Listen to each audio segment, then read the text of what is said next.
Bonne écoute les copains.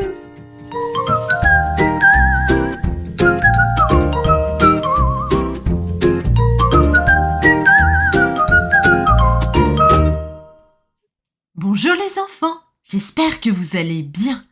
Quelquefois, la rentrée rime avec déménagement, et c'est peut-être le cas pour certains d'entre vous. Pas évident d'apprivoiser une nouvelle maison, une nouvelle école, se faire de nouveaux amis. Mais parfois, ce nouveau départ offre de fabuleuses découvertes. Et cela m'a fait penser à l'histoire d'une petite fille qui déménage très loin dans un petit village de montagne pour se rapprocher de sa mamie et qui va faire la rencontre d'une petite licorne. Ce livre, joliment illustré, s'appelle Mon ami la licorne. Il a été écrit par Briony Maysmith et publié aux éditions Gallimard Jeunesse. J'en profite pour faire un petit coucou aux auditeurs de Guadeloupe et de Haute-Marne, car je sais que vous êtes très nombreux à m'écouter. Merci du fond du cœur. Prêts pour l'histoire ? Allez, c'est parti !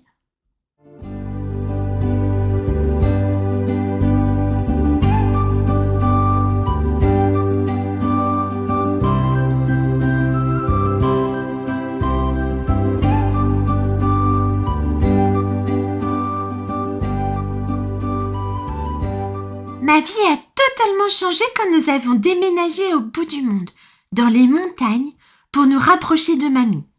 Cette nouvelle maison avait une odeur étrange et elle était toute vide. C'était le premier jour et papa m'a dit « Lily, et si tu allais explorer les environs, à ton retour, ta chambre ressemblera comme 2 gouttes d'eau à l'ancienne. Promis !» Maman m'a tendu une gourde remplie de chocolat chaud. « Ne t'aventure pas plus loin que le gros rocher. » a-t-elle dit en me faisant un bisou.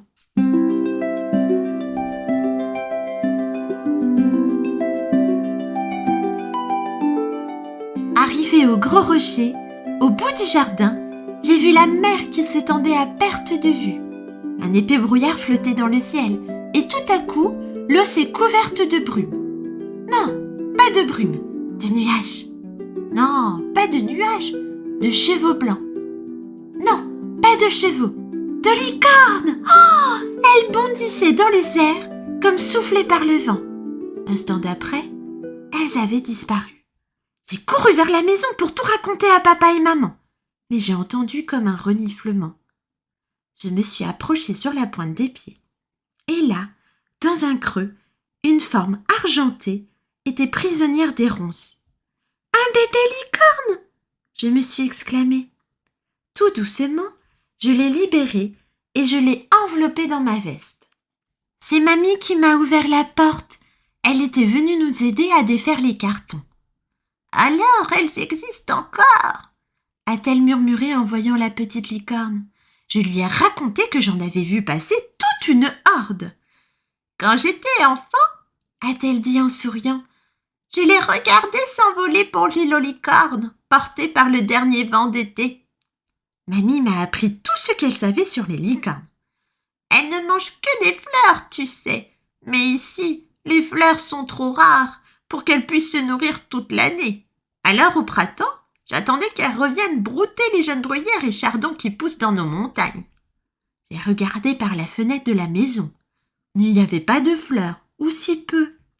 Qu'allons-nous lui donner à manger ? J'ai demandé. Mamie a réfléchi un instant, puis elle a dit « Allons-y !» Nous avons sauté dans sa voiture et pris la direction de la ville.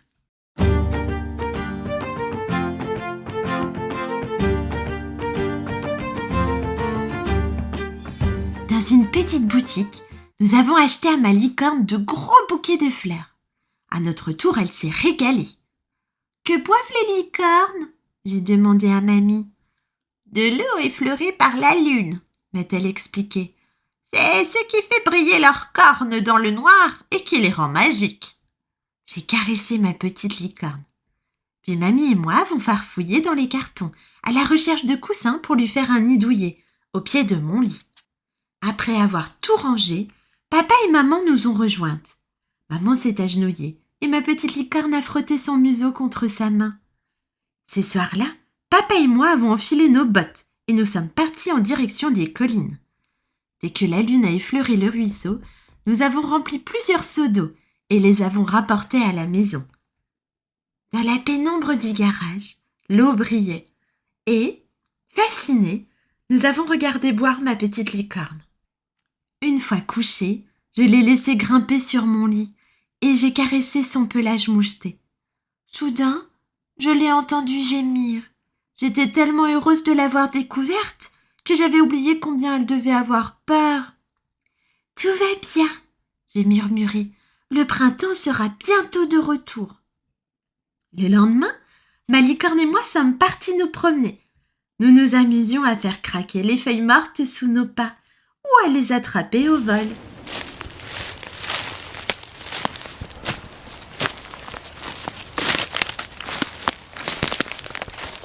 J'ai ramassé un boc de marron. Je l'ai ouverte avec 1000 précautions et j'ai touché son intérieur duveteux. On aurait dit le doux manteau d'une fée. Ce soir-là, avant d'aller au lit, nous avons regardé les étoiles envahir le ciel. Elles avaient l'air bien plus brillantes que dans mon ancienne ville. L'automne arriva. Ma petite licorne s'était bien habituée à notre maison. Ce que nous adorions, c'était filer à la plage et courir après les vagues. L'écume blanche ressemblait à des licornes faisant des cabrioles avant de disparaître dans le sable du rivage. Puis nous rentrions à la maison à toute allure, les doigts, les orteils et les sabots gelés.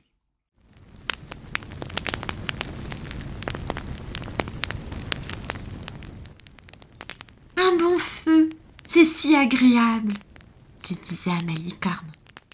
Blottis l'une contre l'autre, nous écoutions la pluie teinter sur les carreaux. N'est-ce pas le plus joli bruit du monde ? J'ai confié à mon ami. À Noël, nous avons décoré le sapin et les bonnes odeurs du passé ont envahi la maison.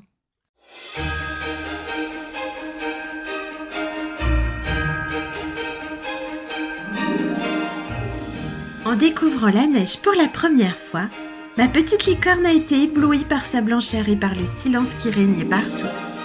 Nous sommes allés jusqu'à la route pour sauter dans les flaques gelées. Tous ensemble, nous avons fait une licorne de neige. Papa a même cassé une stalactique qui pendait au du toit et nous l'avons posée sur son front. On aurait dit une corne de cristal. Mon ancienne maison me manquait de moins en moins. Peu à peu, le temps s'est réchauffé. J'ai vu des bourgeons se former sur les arbres et de petites pousses vertes sortir de terre. Sur les collines, les ajoncs et les pissenlits ont commencé à fleurir. Je savais que la famille de ma petite licorne reviendrait bientôt et qu'alors, elle me quitterait. Quand on a pour amie une licorne, on voudrait que le printemps ne revienne jamais. Les premiers jours du printemps, nous nous étions installés sur la colline, quand les licornes sont descendues du ciel, tourbillonnant comme des flocons de neige. L'une d'entre elles, aux yeux couleur chocolat et au museau rose, s'est approchée lentement. Ma petite licorne a bondi vers elle et s'est blottie contre son pelage. Puis elle a frotté son museau contre sa joue. Et elle a compris que c'était sa maman. Il était temps de se dire au revoir. « Ne m'oublie pas, s'il te plaît », j'ai murmuré à son oreille soyeuse. Et je l'ai serré bien fort dans mes bras. Le printemps a fait place à l'été. Les jours se sont allongés. J'avais de nouvelles amies, mais ma petite licorne me manquait toujours. Un jour, nous sommes partis en promenade dans les collines.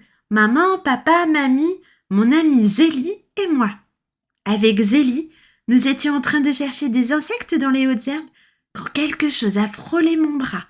Je me suis retournée surprise. C'était ma licorne! Elle avait perdu son duvet de bébé et elle avait beaucoup grandi. Elle a levé la tête. Elle était plus haute que moi, si belle et si sauvage. J'ai cueilli quelques fleurs de bruyère. Elle les a mangées délicatement dans le creux de ma main en me fixant de ses yeux bruns. Ses oreilles s'agitaient au gré des bruits qui l'entouraient. Je mourais d'envie de la caresser.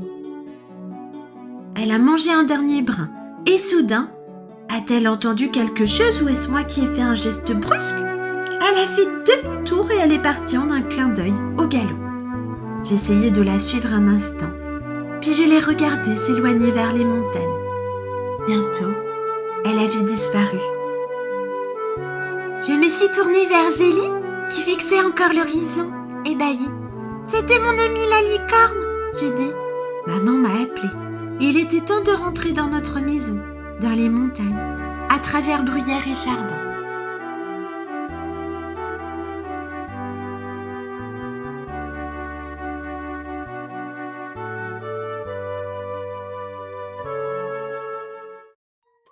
Et voilà, cette histoire est terminée. Merci pour votre écoute et pour ne pas manquer les prochaines, je vous invite à vous abonner à ce podcast, à le partager et à en parler autour de vous.